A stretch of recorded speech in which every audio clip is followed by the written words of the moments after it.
హరే కృష్ణ. ఈ ప్రపంచంలో ప్రతి ఒక్క దానికి ఒక మూల్యం చెల్లించాల్సి ఉంటుంది. ఏది ఫ్రీగా రాదు.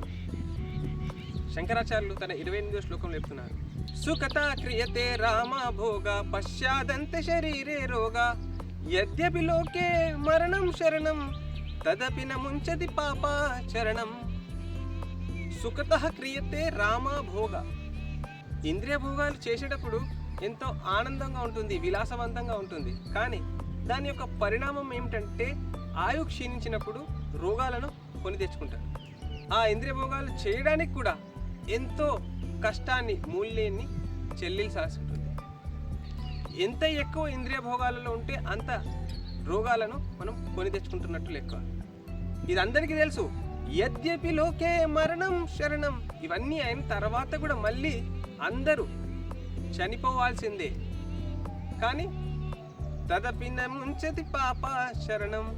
అయినా కూడా మనుషుడు ఆ పాప భోగాలను చేయడానికి వెనుకాడడు. మళ్ళీ మళ్ళీ మళ్ళీ మళ్ళీ ఒక పతంగల అందులోకి వెళ్ళిపోతుంటాడు. కాబట్టి ఉత్తమమైన వ్యక్తులు ఇది ఒక గురువు దగ్గర తెలుసుకొని, శాస్త్రాలను చదువుకొని, భగవంతుని యొక్క సేవయే ముఖ్యంగా ఇంద్రియాలను నిగ్రహించినట్లయితే అతడు ఉత్తమ స్థానాన్ని పొందగలుగుతాడు. హరే కృష్ణ.